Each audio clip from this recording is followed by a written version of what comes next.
and you know that gases completely mix into each other. So I am not able to know the individual pressure of B, A or C because they are present in a mixture. So I can measure the total pressure, but I don't know the individual pressure of A, B and C. Of course, to determine the partial pressure individually, it is a tedious work because I have to use some method to separate these gases.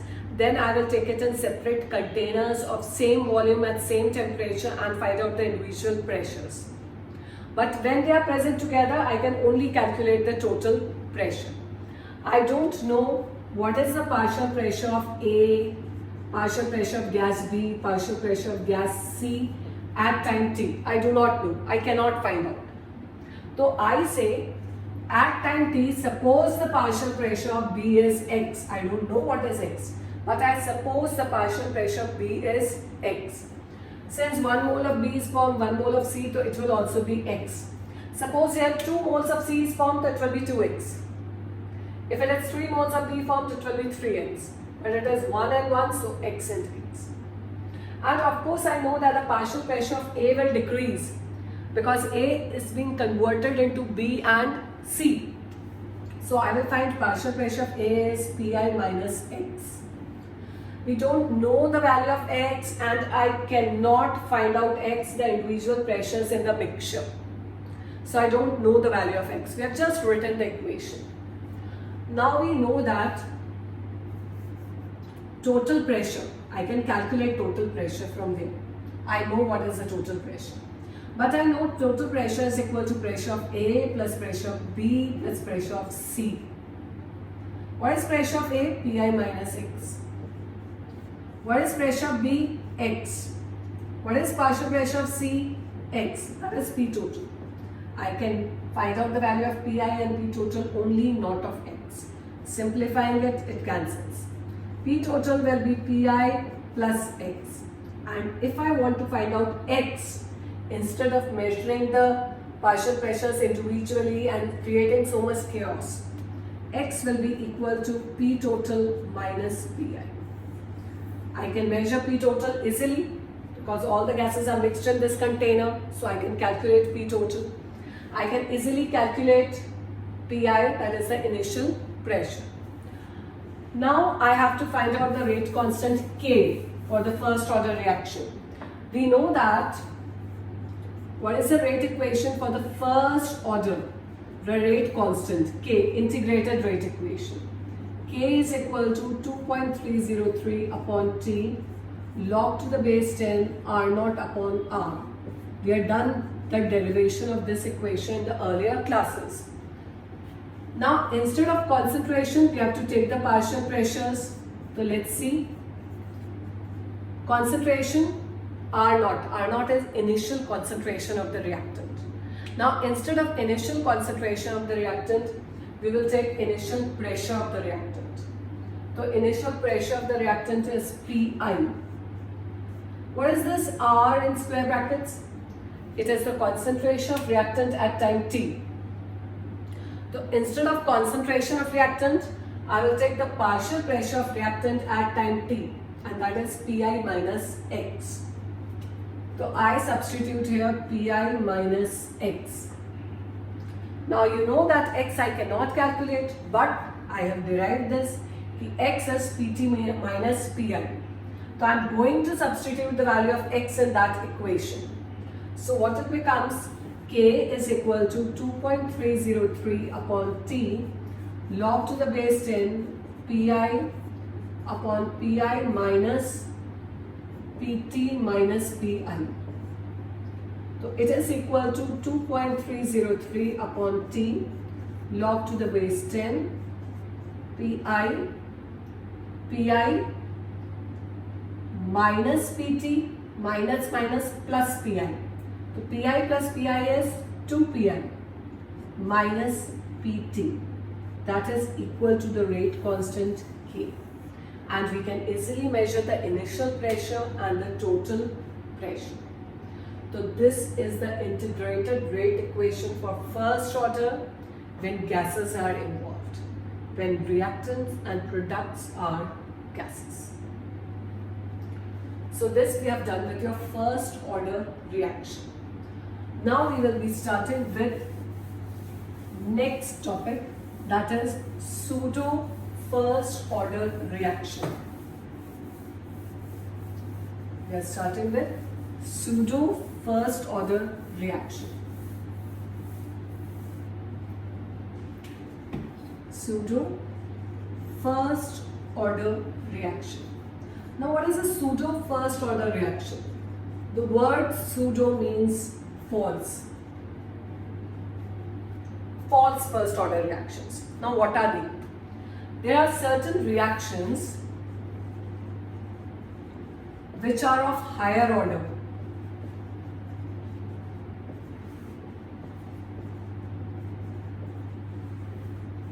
Higher order means maybe the order is 2, 3, 2.5 or something.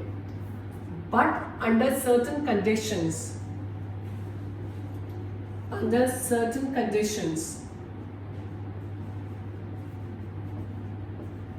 they behave as first order reactions. Such reactions are called as pseudo first order reaction. So again I am repeating, there are certain reactions which are of higher order. Actually their order can be 2, 2.5, 3, 1.5, anything. Right? But under certain conditions they will start behaving as if they were first order reaction. Such reactions are called as pseudo first order reactions. Let us take an example of this reaction. We consider hydrolysis of ester. Ester hydrolysis is a common reaction which we studied in the lower classes. We take CH3CO C2H5. Ester, ethyl ethanoate, or we can call it ethyl acetate. It undergoes hydrolysis in the presence of acid. And how the reaction takes place? Alcohol is formed and acid is formed. CH3COH plus C2H5OH. Originally, this reaction is a second order reaction. Rate is equal to CH3 COOC2H5 H2. So it is a second order reaction.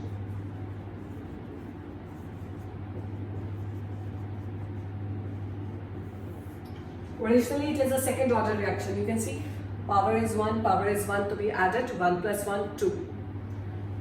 So it is second order reaction, but if water is taken in excess, it behaves as first order reaction. It behaves as first order reaction, and therefore it is a pseudo first order reaction. Let us see how when water is in excess. If I consider I have taken the concentration of ethyl acetate as 0.01 m. That is the concentration I have taken. And water I have taken as, or I can say I have taken 0.01 moles. And water I have taken 10 moles. Now they undergo hydrolysis and form CH3COH and C2H5OH. It is considered that this ethyl acetate and water react in the ratio 1:1. You can see one molecule is reacting with one water molecule, or I can say 1 mole of ethyl acetate reacts with 1 mole of water. So they are reacting in the ratio 1:1. Now if 0.01 moles I have taken, 0.01 will react with 0.01 mole of water. So I will find that this is used up completely. I have taken 0.01, 0.01 is used up completely. But water, only 0.01 is used, and what is left? 9.99 moles, that is nearly equal to 10 moles. The negligible amount of water is used in this. So I consider that the concentration of water is constant. Since water is in axis, so its concentration is taken to be constant, right? You can just see 9.99 is nearly equal to 10. So we are taking the concentration of water as constant. So I'm just writing it here. Since water is in axis, we take the concentration of water to be constant. Because there is negligible change in the amount of water. So if the concentration of water is constant, so I multiply constant with a constant and I get a new constant K dash. So rate is equal to K dash CH3 COO C2H5. So it has become a first order reaction. But only under the condition if water is taken in axis. And what is K dash? K dash is equal to K into concentration of water. Because concentration of water I have taken to be constant. So this is your pseudo first order reaction. Let us take one more example of a pseudo first order reaction. Hydrolysis, acid hydrolysis of sucrose. Sucrose is C12H22O11, water, and when it undergoes hydrolysis in presence of acid, it forms glucose plus fructose. You can see both glucose and fructose have the same formula, they are isomers. You know what is isomerism? Same molecular formula, but the structural formula differs. So we will find that it undergoes hydrolysis, and what is the order of a reaction? It is a second order reaction. I write the rate law, this is the rate law. You can see it is a second order reaction. But if water is taken in axis, since water is taken in axis, we take concentration of water to be constant.